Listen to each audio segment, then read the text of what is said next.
This week on the Rouge, White, and Blue, I have to account for the right thumping in all CFL related fan games that I took last week, in no small part because both Winnipeg Blue Bombers and Edmonton Elks lost again.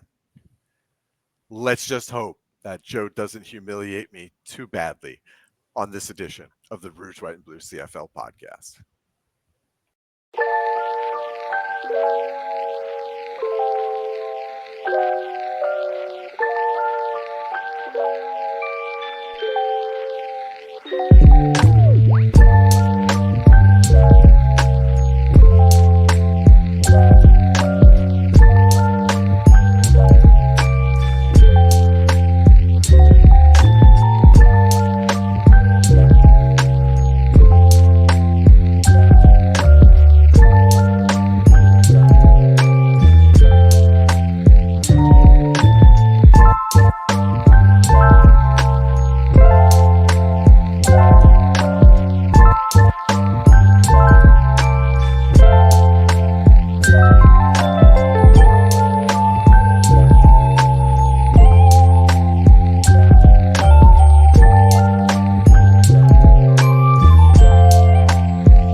Okay, I guess I'm in.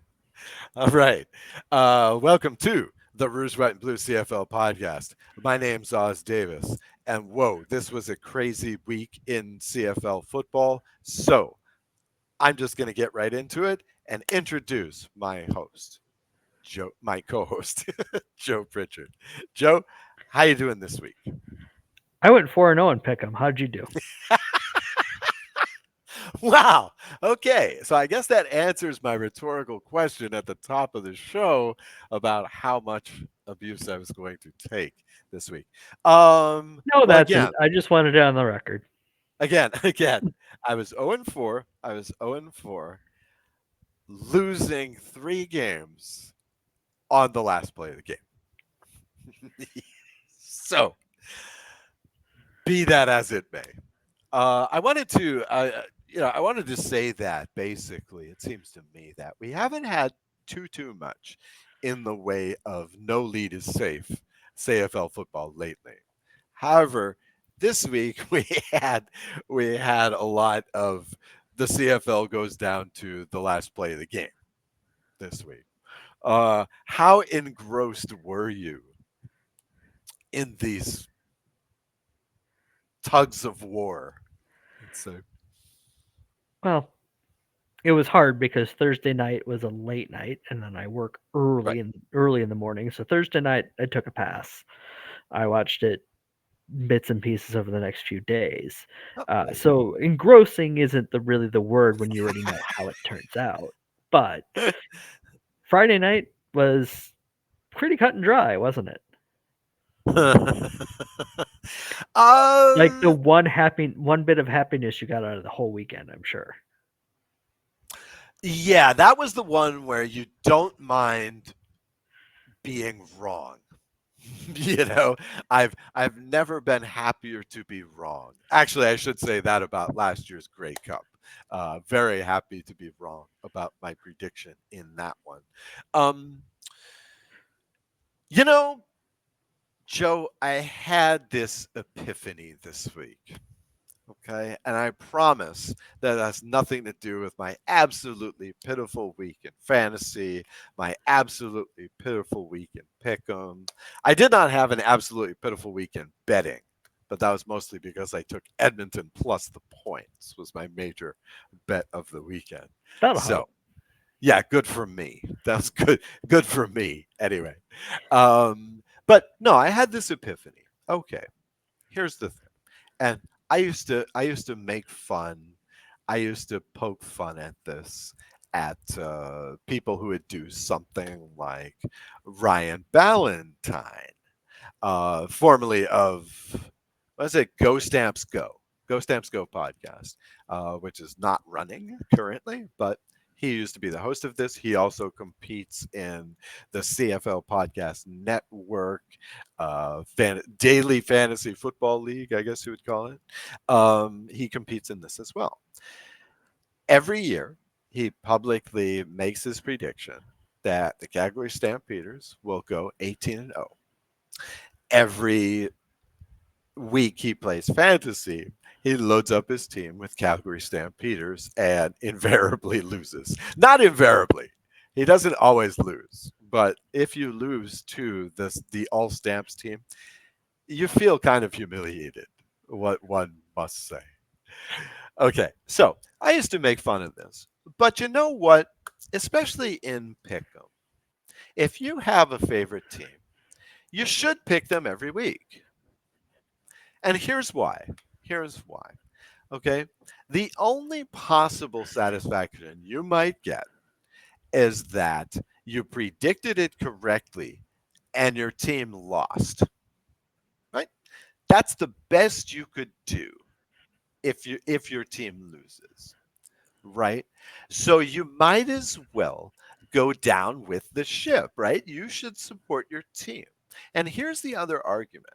If you're playing CFL Pick'em, all right, do you happen to know, Joe, what the winner's record was last year or any year of CFL Pick'em? No, but it's usually like it's got to be over 80%, I would imagine. Right, right.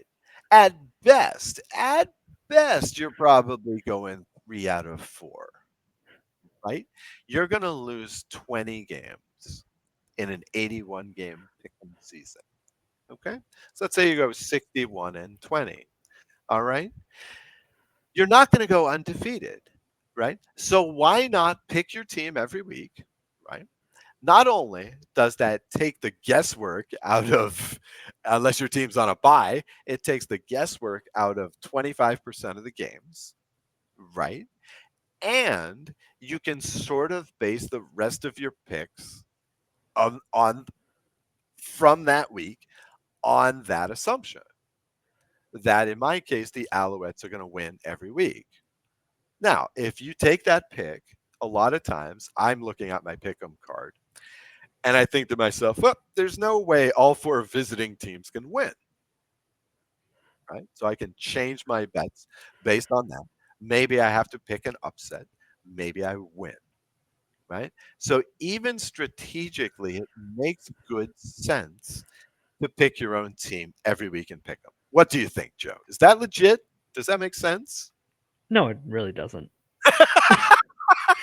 Why not? Because counterpoint, this week I went 4-0. I picked against Winnipeg because I saw reasons Right, why. More reasons to pick against Winnipeg going into Calgary right. than I did to pick Winnipeg to win. Okay.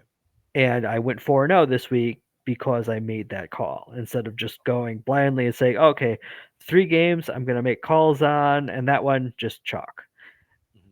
I'd have been 3-1, which is fine, but it at least gives me the a little bit of satisfaction knowing that okay, I'm seeing things clearly. I'm not being a straight homer.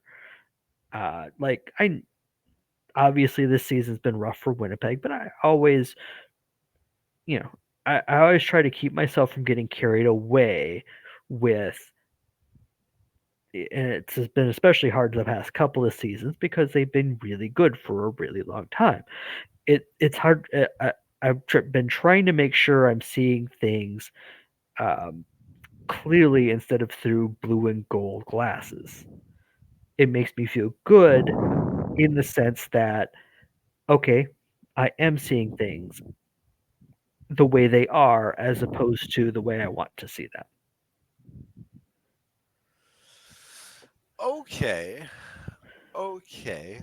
But isn't the point of fandom to be subjective about the experience? Yeah, there's that. But we're also talking about all 9 teams. If this was a Winnipeg based podcast, which I do from Right. time to Okay. time, Okay. then it's a little bit easier to lean into the homer segment, saying, "Here's how this works for Winnipeg. This is what Winnipeg needs to do. This is what this is what we think they should do." Right. It's a lot easier to lean into that a little bit harder, Mhm. knowing that your audience is simply fans of Winnipeg sports, and maybe a few of the Okay. rival teams that they're playing.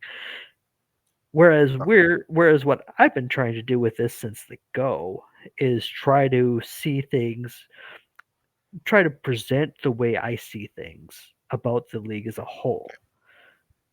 Okay. Okay. It's a lot easier when I can go, okay, I don't feel like I'm being a homer here by making this call. So in that respect, I feel like I accomplished something this past week by going, sure, I love Winnipeg to win. Yes, they've been in the past, they've been strong. This year they're struggling. How do I see this matchup as opposed to I can't believe they're going to go 0 and 4? Because if I would have went that way, Mhm. I'd have picked again. I'd have picked for them because I didn't see nobody Right. saw 0 and 4 happening at the beginning of the season. Nobody did. Even No. fans of other Western teams did not see the Bombers starting 0 and 4. Mhm. Mhm. Mhm. Maybe Edmonton, but, Oh, but not Toronto. we'll have a lot to discuss tonight. I'm going to be on the Elks Call tonight with Scout, Uh-huh. and we'll discuss how 0 Nice. and 4 feels. Okay.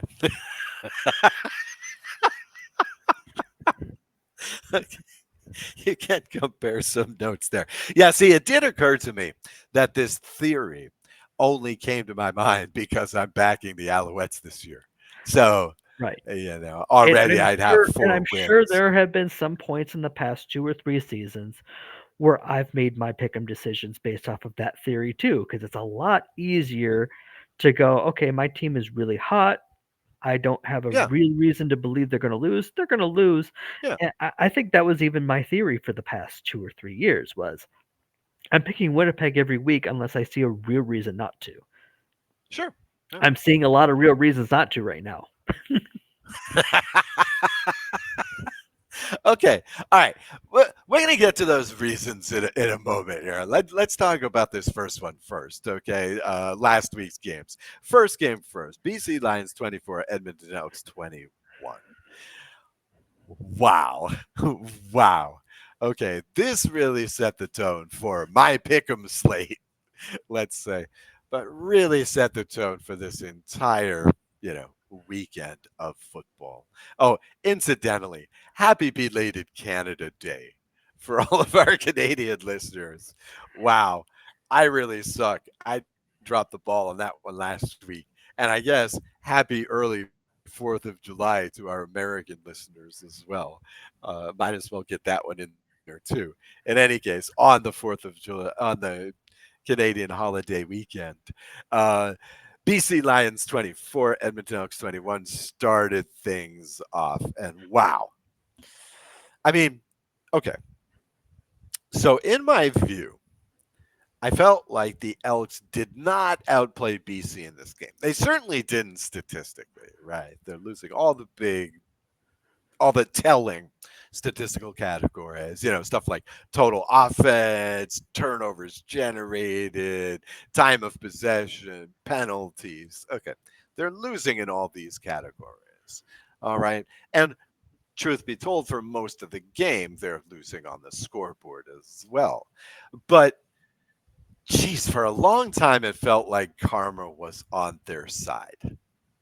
You know, the dumbest play, okay, going into the fourth quarter, going into the fourth quarter, the dumbest play that the team made was there was a play in the second quarter when there was a punt and it ended up in the end zone. So there was a touchback. There was a Rouge call. The returner, and I forget who the name of the Lions player was. The returner stood up, and then Aubrey Miller just ran into him. Just knocked him over again. And there was it wasn't a huge deal, but it was clearly something that would have been called had not the referee in professional wrestling style had his back turned to the play. So no play. And this was really the biggest mistake that the Elks had made to this point. Then 13-12, Lions up in the fourth quarter. Lions are driving, they're driving, they're on this drive that takes forever. They finally get the stop by forcing the fumble. And Lucius Purifoy did the smart thing. He knocked it out of bounds, right? Stops the drive there. Then the Elks go on their drive, they score. I mean, this game is in the bag. Okay, Lions score, Elks score again. The TSN guys say, oh, let's see, I have the quote here. Oh, yes. Well, if they lose this one, this would be a real heartbreaker.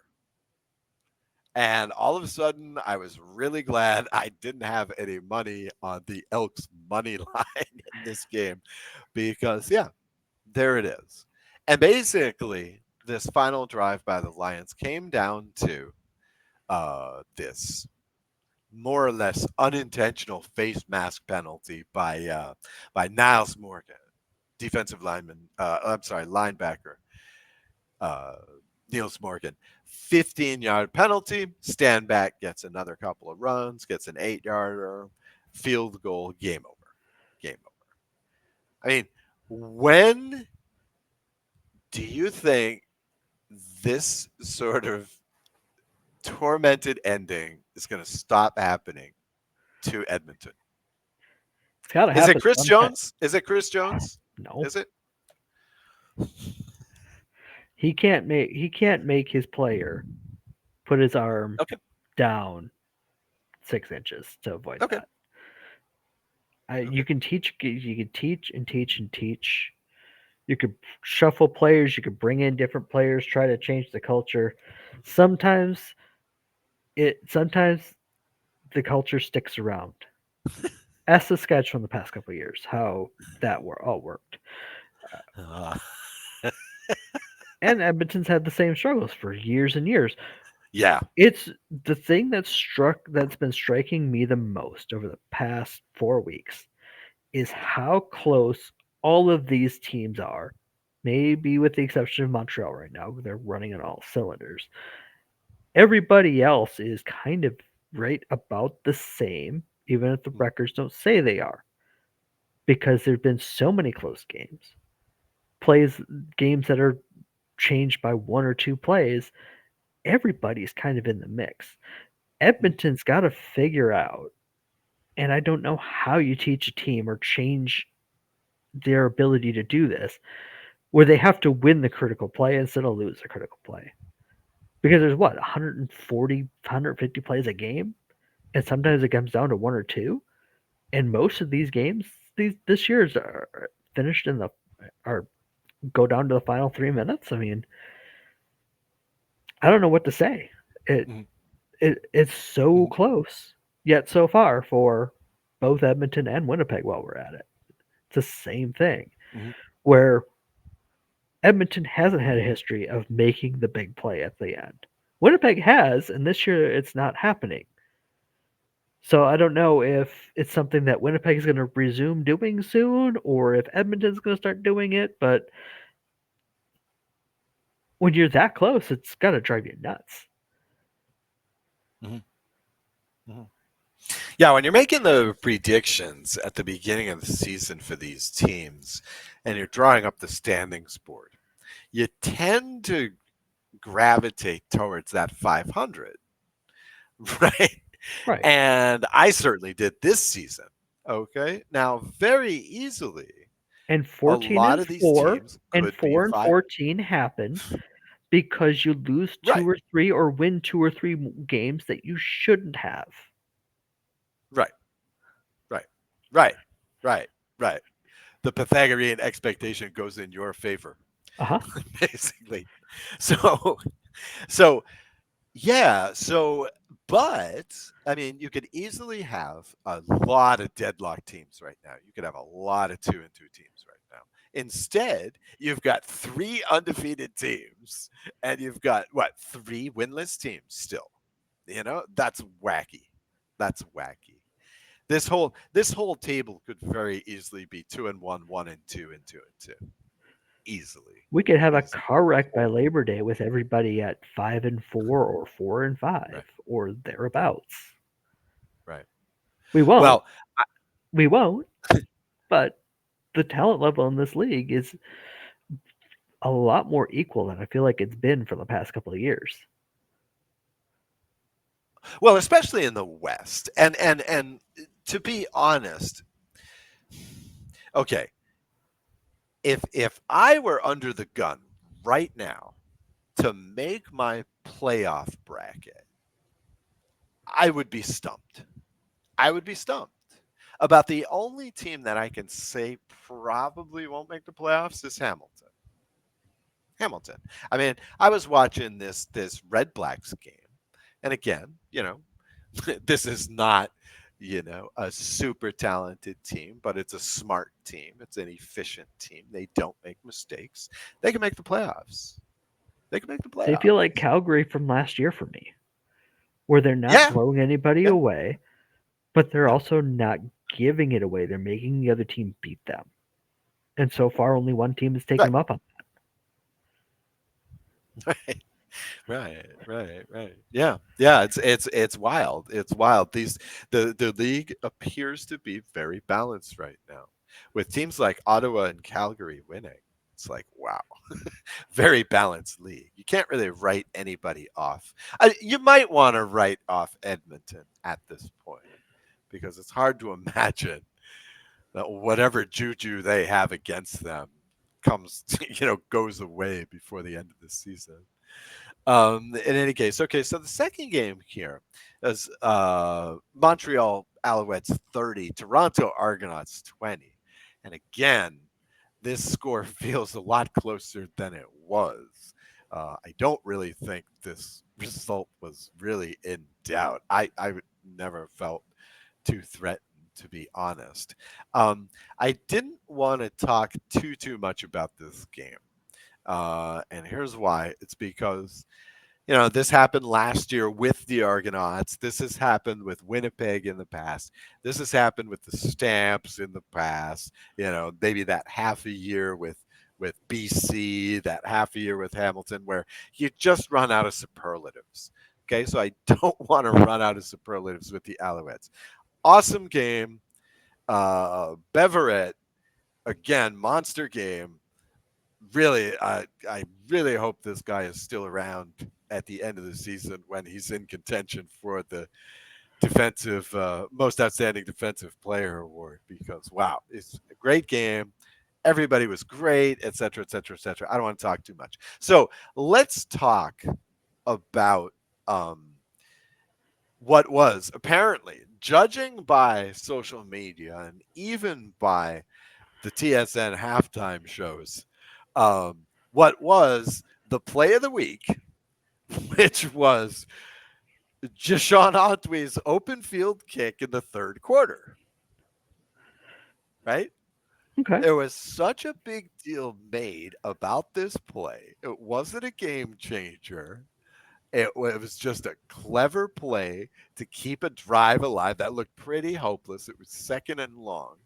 And Antwi very cleverly kept this drive going. And all of a sudden, everybody's blowing up about this is a stupid play. It shouldn't be allowed. Da da da da da da. This is the third time the Alouettes have run this in a year and a half. Oh my God. Et cetera, et cetera. Joe, where do you stand on the open field kick? I'm for it for two very different reasons. Okay, great.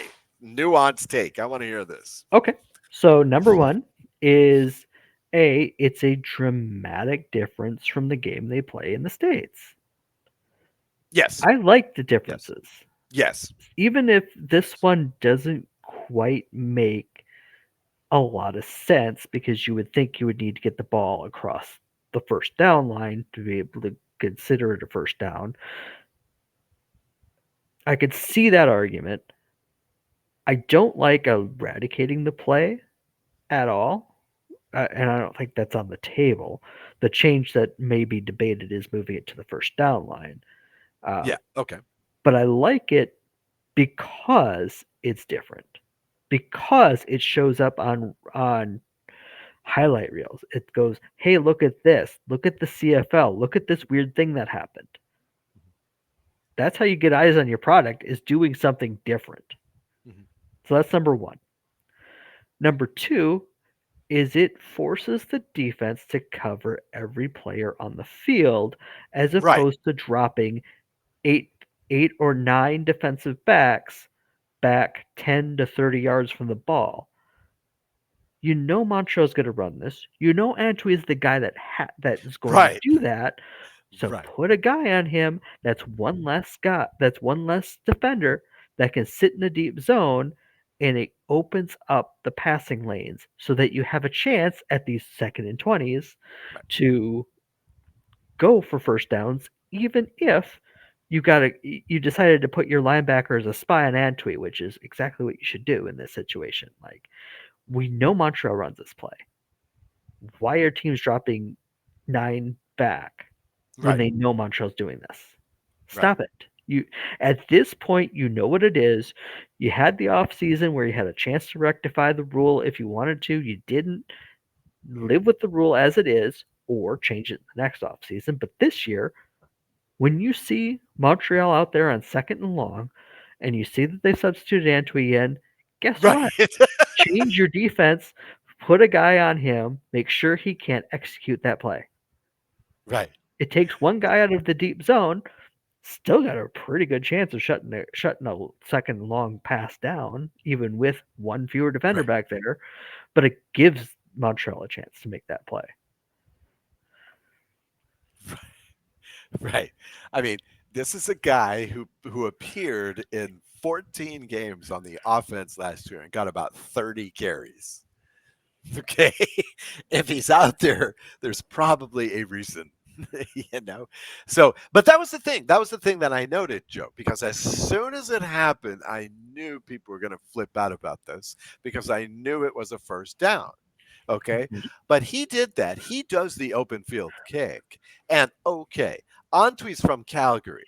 He played college ball with the Dinos. Okay. He's a local guy. He knows this rule. Okay. But the defender, John Jones, the linebacker, dude, he's a Florida boy. And he saw that happen and he was on it.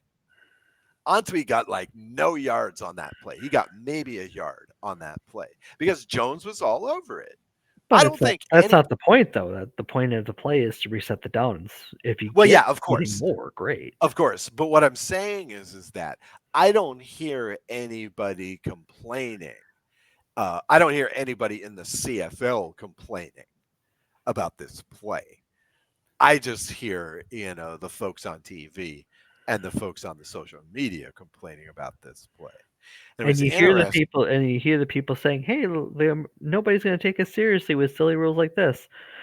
Well, guess what? That's what's getting you attention. Mhm, mhm. Right, That's right, why the sickos committee is going to post about that play and not about a play that they could see any other game they watch. mhm, mhm. Oh, they love this. Oh, anytime there's one of these fair catch, drop kick situations, ESPN goes nuts. It's another Anytime situation I where see you it. take some of the coaching out of the game too and let the players play. Right, right. Yeah, yeah. Well, see, the thing is, it was funny that you said you like it because it's different.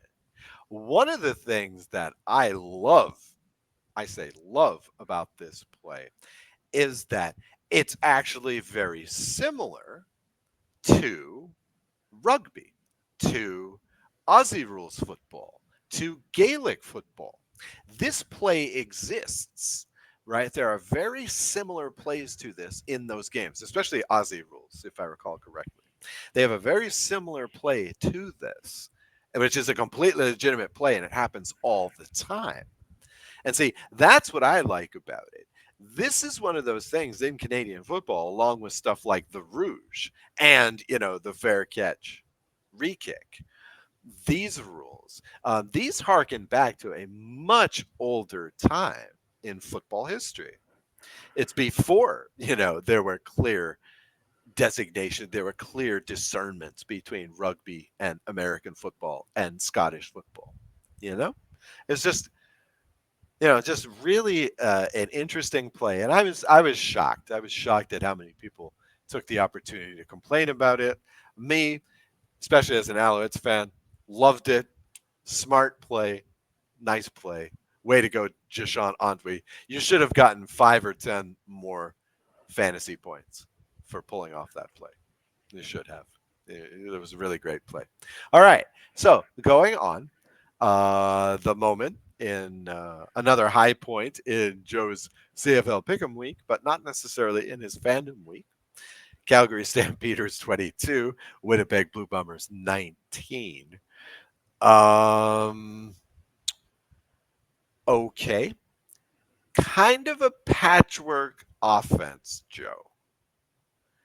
Kind of. Oh man. Okay, let's start there. I noted during the show, during the broadcast, that friend of show. Um, hang on just a minute here. I'm having an issue with my my notes. This is some really great podcasting right here. Yeah, it was brought up at halftime by friend of the show, Milt Stiegel, that this was the first game in his career that Drew Wojciechowski was starting in the slot position. Now, I And don't know if that's and true. I have no Wolotarski reason looked to doubt it. good doing it Yeah, too. yeah, yeah, yeah. He had a decent game. He had a decent game. But on the other hand, here's Brady Oliveira. I singled him out as a guy I thought they were really going to be depending on. Instead, just 26 yards on the ground, 63 yards total yards. So I don't know. And then, of course, you couple it with Coleros going out. Uh, the CFL related social media was not exactly at its best at that point either. A lot of people, Joe, were calling for Galeros's replacement. I don't know. What going forward, what happens next week? I don't know yet. Okay. And here's why. We're recording on Wednesday afternoon. Okay. The Bombers' second practice of the week is probably in progress right now, Oh, okay. or will be. And Clara sat for the first practice. He actually came back into the game last week for a drive or two, and then they pulled him out at halftime, which I found a little bit Yes. odd. Um, but understandable that they seem to want to take some precautions. But now we're into Wednesday. We have no idea, and kickoff is Friday. Um, yeah. So really hard to say. Do they put him in? Do they go? Is it the Chris Trevler show? I'm not sure. I can't say. Mhm, mhm. Okay, now, do you put the rest of this game onto the quarterback switch? Because Strevler was not bad. But on the other hand, again, Oliveira could never get started no matter who's the quarterback. You had late in the game, you had the two illegal procedures, right? One of which didn't hurt them too much because, your guy's still connected on the 59-yard field goal. Castillo still connected on the long field goal. So it didn't really hurt him too much. But, I mean, do we just hang this all on the switching quarterback? No, the offense hasn't been in high gear all season. Mm-hmm. Uh, Lots of reasons why. It feels like with the injuries to the receivers in Lawler and Schoen, there's nobody out there that is taking over yet. There's nobody that it looks like Kolaris doesn't trust the new guys. And that's just from seeing that before halftime, only a couple people had caught the ball. Olivera caught a few, Walterski caught a few, but none of the new receivers that were in the game were even getting looks. So you almost wonder if there's a trust issue between the longtime quarterback and the new guys on the block. You didn't Mhm. see that when Strevler was playing. He threw the ball all over the field. You can say what you want about the effectiveness of that, but you started to find a couple of new Ontario Wilson, Josh Johnson got some shots. And from the Yeah, sounds of it, Lucky Whitehead is working on paperwork to come back. So right. Bombers might have another weapon at that point. It was a completely different feel on offense when Strevler was in. I'm not going to sit here and advocate to say, hey, let's start Strevler. Claris is done. No, never going to do that. Well, at least not now, anyway. But the offense got a little bit of a spark by getting more people involved. So hopefully, with the addition of Whitehead, with the fact Kenny Lawler's coming back at some point in the near future, a few more targets are going to make this offense a lot less vanilla. I also liked some of the play calling that was happening with Strevler out there. The problem is that before Strevler was had to be the number one guy with Claros on the sidelines, every time they'd bring Strevler in right now, he's running the ball. It's very easy to go, okay, he's in, so he must be running. He wasn't throwing the ball at all using his versatility until he had to be the number one quarterback. Right. Kind of wastes the whole idea of having him out there. Because the idea would be to, okay, it's 2nd and 1. Well, what is he going to do? Is he going to run? Is he going to throw? Right Mhm, now, mhm. Right. all indications are if he's on the field, he's running the ball. So hopefully that changes up too. I did like it felt like the offense got a lot more creative and effective once Strevler got into a rhythm. And it took him a couple of Mhm, drives, but once he got into a rhythm, it was starting to move. mhm, And I'm also not too upset about the interception in overtime because he had a guy 1-on-1, arm got hit as he's throwing. That's going to happen. mhm, mhm, mhm, mhm, mhm. Yep. Yep. Okay. All right. Given that, well, I fully expect Strevler to be starting next That's week. kind of the impression I'm getting too. Yeah, I'm fully expecting that. Okay. So, okay, we're still not quite a quarter of the way into the season, but you are Mr. Objectivity. So, adjusting your standards for this season, what do you think is the ceiling for the Bombers now? That's going to depend on a couple of factors. I need to Okay. see improvement from the offense right now. The defense is doing its job. It's keeping teams, it's keeping games within reach. Mhm. What, the last 3 games have been close at the end? There's been chances to win Oh the yeah. game at the end. The Oh yeah. offense needs just a little bit more. They need to make that one big play. They need to make that one last drive that they've been doing for the past 4 or 5 years, where it's okay, it's the fourth quarter, it's your time, and they would take the game over. That's not happening this year. Mhm, And that's not happening this year because they've been getting down early in the games and having to play catch up with a team that's not built to play catch up. mhm, mhm. Okay. Um. Okay. Gee, I could ask you the same thing about Calgary. Wow. I mean, what is the ceiling here? I mean, again, they're winning these games. They're smoke and mirroring their way through these games here. They're making the other team beat them. It's the Yeah. same thing they were doing last year. The other teams were just better last year. The one Yeah. thing I didn't give them credit for at the beginning of the season was how many injuries they had last year. I didn't think they Yeah. had brought enough talent in to improve the team from 6 wins. But what I didn't account for very well was how many players would have recovered from injuries and regained their starting spots. Mhm, I could see this team going 500. It's on the table for sure. mhm, mhm, mhm, mhm. They certainly seem to be on the path right now. Okay. Wasn't really sure what I was watching here with Hamilton and Ottawa. What's the final on this one? 20-18? I'm trying to go off the top of my head now, having some connectivity problems. All Yeah, right, it let's see. it was not So, it was not a yeah, very yeah, it was not a very high scoring game. Let's see, it yeah, was 24-22, yeah. and Ottawa most of Redblacks the 24, points Hamilton Tigers. and a large chunk of the points were scored in the fourth quarter. Yeah, yeah. And it's wild because, you look at some of these stats on the Hamilton side, and it's like I was not watching this game.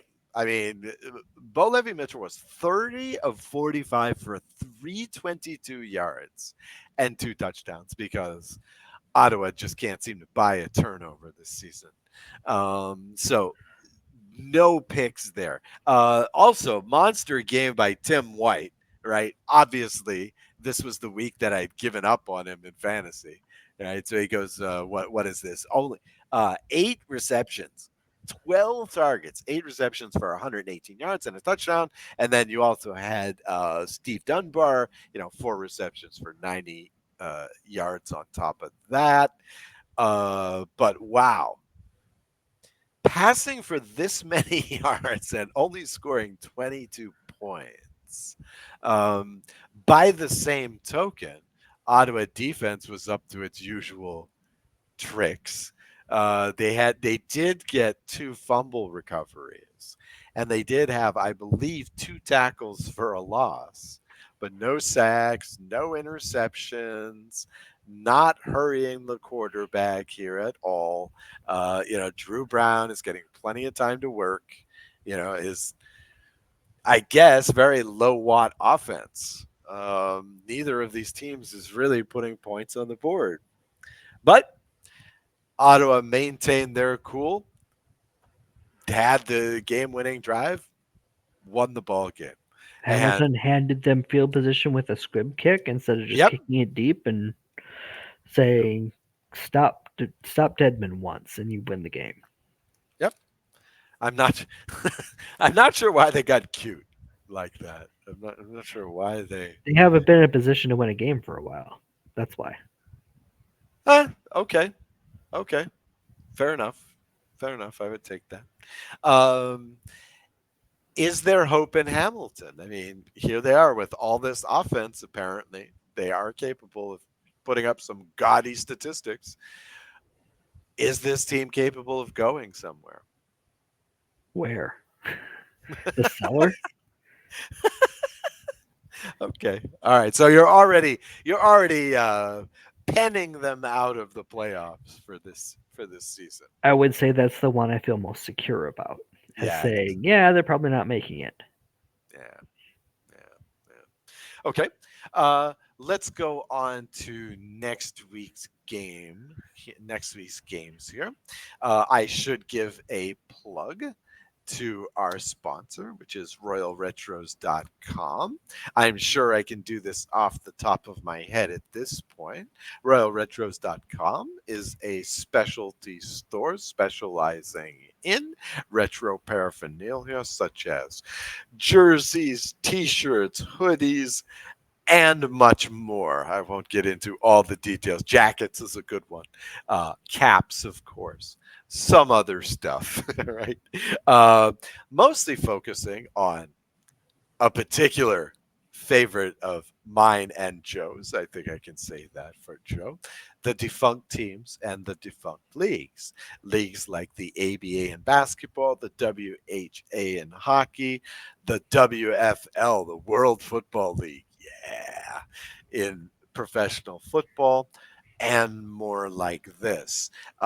If you use the coupon code RWBCFL. You can get 10% off on checkout on basically all items which are already not marked for clearance. Um, yeah, that's it. RoyalRetros.com. Check it out. Lots of great stuff there. And tell them that we sent you by entering RWBCFL coupon code at checkout. RoyalRetros.com. All right, let's go on to next week's games. All right, well, I can't do worse this week at Pick'em.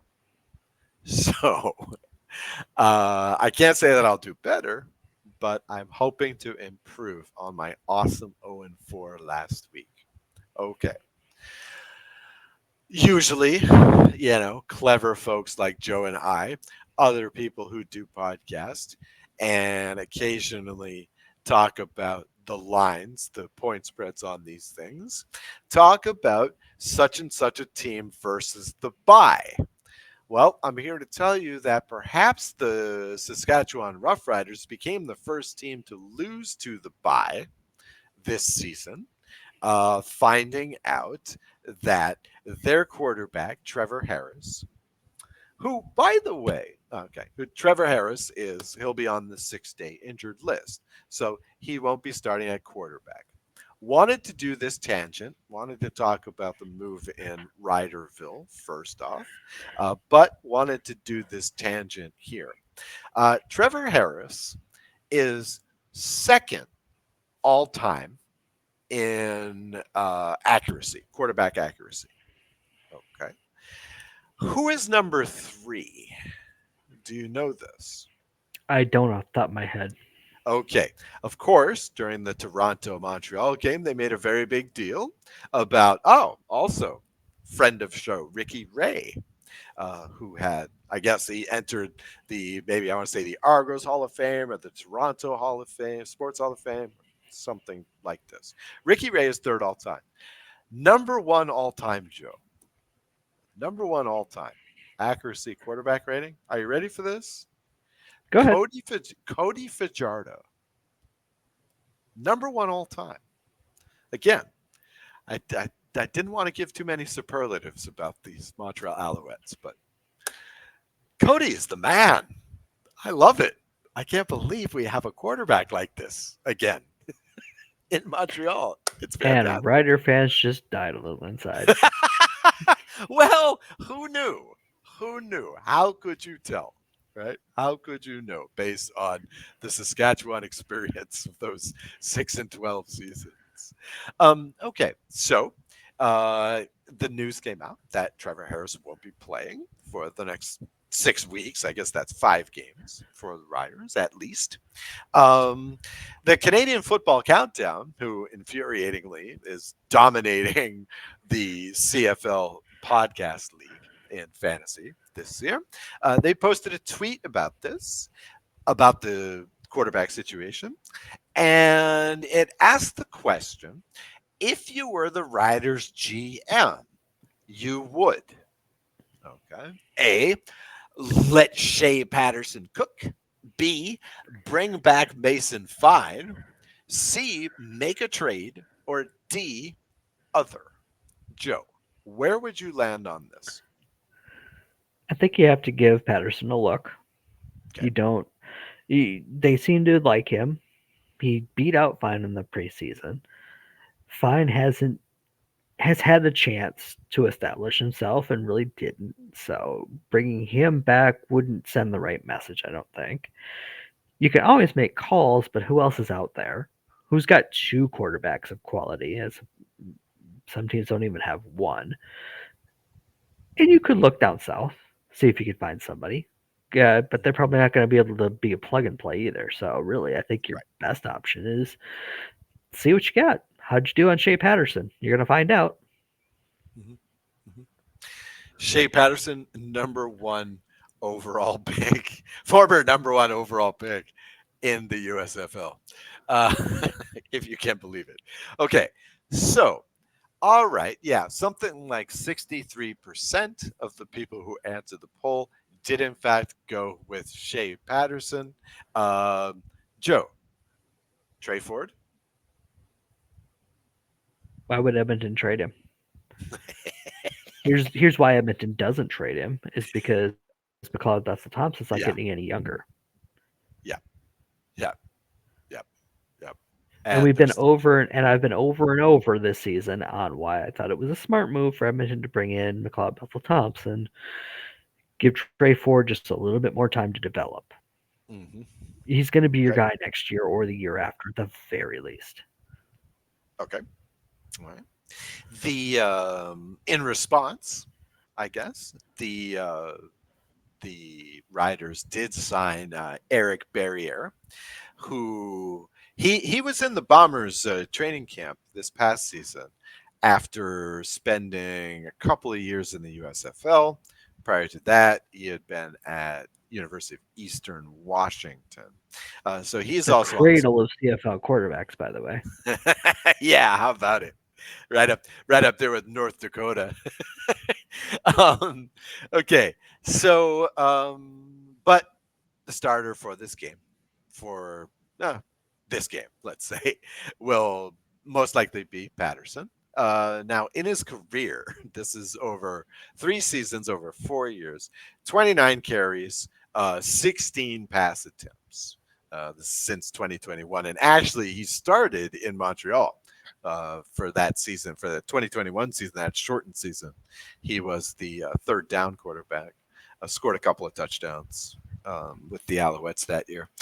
Now, this season, he's had 3 carries and he's got 2 touchdowns. So if he can keep up that pace, Joe, Riders are going to be pretty unstoppable going forward.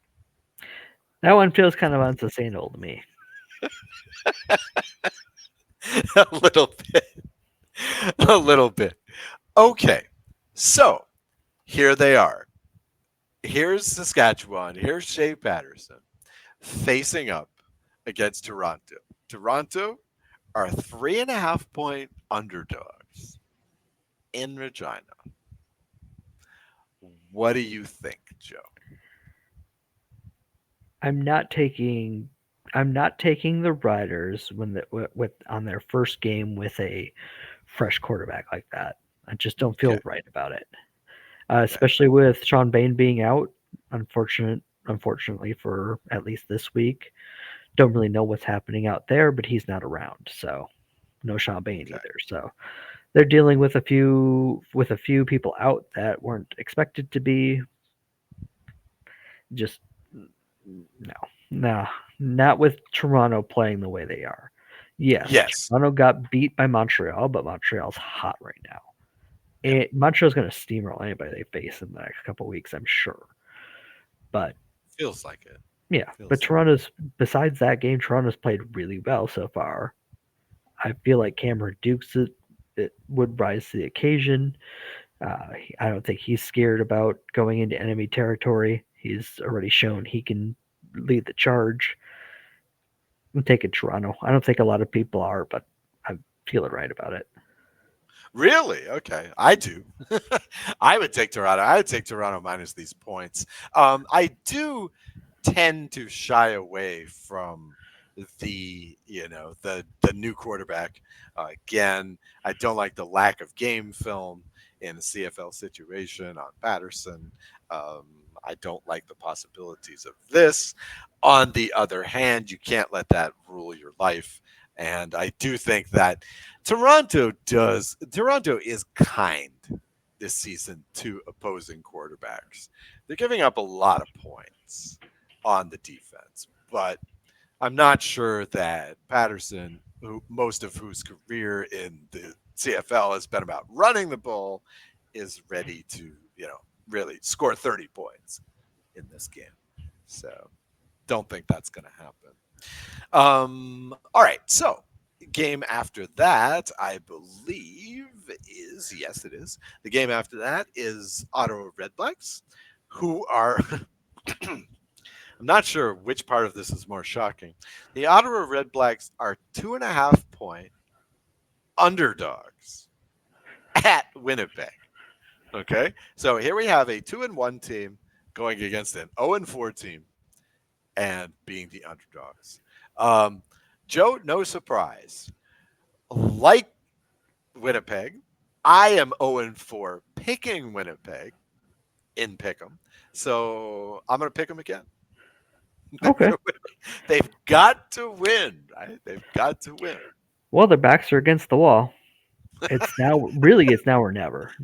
Yep. They've got to find a way to get through the next couple of weeks with a few victories because they got BC in August, and then the Riders a Uh-huh. couple of times. Mhm.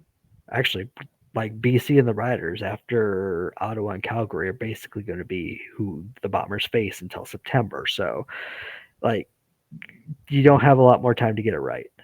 So this is the place to start. If you're not going to do it here, it's going to be a long season. Mhm. Mhm. Mhm. Yeah, they're really not giving. The bookmakers are really not giving Winnipeg great shakes here. No, Um, they're calling Ottawa a pick'em, which I mean, given what yeah. happened 3 weeks ago, seems about right. Wow. Okay. All right. Well, wow. Winnipeg getting swept But by this is Ottawa. it. Pull out all the stops, otherwise that train's going to keep going. Well, with Streveler has the whole week under his belt. Hopefully they won't. I mean, again, they put together this patchwork offense. The game plan included stuff like fake punts. It's Well, no, they're that wasn't that Jamison Sheehan, the run he had. mm, It was mhm. simply because A, the snap was really far to the right. Yeah, He was yeah, already yeah. running right. Okay, yeah. B, what were we alluding to earlier, Australian football / rugby. He's got that under his belt. He saw the open field. He was Yeah, like, well, yeah, yeah, let's go. yeah. No, yeah, you're right. You're right. You're right. You're right. Yeah, that was kind of a busted play. Yeah, it'd be fairer to say. One of the better Um, plays they had all day on offense. so I mean, but to me, it felt like the game plan was weird. They had to make do with what they had. Again, Wylatarski is playing out of position. But I think now, and they're switching quarterbacks about a little bit quicker than halfway through the game. So I think this week with something in mind. I mean, again, this Ottawa, the Red Blacks are not making much happen on defense, and the offense is not very high voltage this season. They're not scoring a lot of points. So again, this has got to be come on, Winnipeg's got to win one of these games. I'll take them to win this game. It's going to be All right. close. It's going to be a nail biter. Winnipeg isn't taking the ball away either, and Ottawa's not giving it away. Okay. All right. So speaking of the Providence Steamroller, the new version, the Montreal Alouettes, they're at home versus Calgary, 9.5 point favorites. So yeah, the book is buying the Montreal as a steamroller. Uh, I do not like this 9.5 because this reeks of like garbage time touchdown. Montreal has been, if you just look at the stats, they've been outscored in the second half, but they're really taking the pedal off in a lot of these games. So I certainly wouldn't bet them minus the 9.5. But yeah, I'm taking Montreal in this game. They're going to win this game. How close is this? Do you see it, Joe? How close do you see this game? 7? Oh, okay. And Okay. it's because Calgary isn't giving things away this year. No. Montreal might take it away, but Calgary's not going to just hand it to him either. Okay. All right. All right. We'll see. All right. I like that. I like that prediction. All right. So, finally, we have, and this is another line that I'm not really understanding. BC Lions, 5 point favorites, just five, at Hamilton. Okay. Now, true enough, BC hasn't been blowing teams out. They haven't been. They haven't been the offensive machine that they have been in years past. But only 5 points against Hamilton. Yeah, I don't know about that. I think it's either BC's either going to blow them out or it's going to be a last second field goal. One of the two. Okay. We're All right. not going to have a 7, 8, 9 point game on this one. I don't think. Okay. And we don't see any. I mean, Bo Levy Mitchell. He's getting better and better stat lines every week. And He that does. could still be the thing. They got to start scoring touchdowns before I'm going to pay attention. Yeah. Okay. All right. All right. Okay. Good enough. One wonders again. BC Lions seem to be giving up a lot of yards, a lot of points on the defense this season, but we'll see. We'll see what Bo Levy and Tim White, the resurrected Tim White, can do in this game. All right. So basically, after last week being completely contradictory, I think we're complete agreement this week, Joe. Yep. So we're both screwed, aren't we? Yeah, That's that the way that doesn't. works. Yeah, that doesn't feel good. I just wanted to say this too, along with this epiphany I had about betting my own team. I wanted to talk about jinxing, right? Because of course, I had recently been bragging about how well Joe and I had been doing in this pick'em, in fantasy ball, things like this. And of course, the feeling is to say, I jinxed myself. Right? I jinxed myself. Right? But I don't really believe in the jinx. I think what happens when you think you're jinxing is you're catching on to the tendencies just a step too late, right? So in other words, by the time you realize that the pattern is there, that's when it's ending, right? It's not really a jinx. You're just slow on the uptake, right? And I think that's what it was. I think that's what jinxes are really about. It's just you're seeing the numbers too late, too late. And so by the time you start believing in it, it's already over. Something else is happening altogether. Right, right. I don't know. What do you think about this theory, Joe? Is this one a little better? Feels like it, yeah. Okay. Thanks. It's a long time since I got my philosophy degree. So I'm a little bit out of practice with this stuff. All right. So, Joe, you got any last words for the show? You want to close this out? Yes, if you happen to be catching this on Wednesday evening after it's posted, I will also be on the Elks Call tonight live at I want to say 8:30 Mountain. And you can catch the replay afterwards if you catch this afterwards. So if you haven't had enough of me already, you got more of a chance. Is that live on YouTube? Yes, it would be. Oh, nice. Nice. Okay. Good medium. All right. Okay. So, for my co host, Joe Pritchard, also of the Elks Herd, I'm Oz Davis. This has been the Rouge, White, and Blue CFL podcast, a production of the Shotgun Sports Network. Enjoy the games, and we will talk to you next week.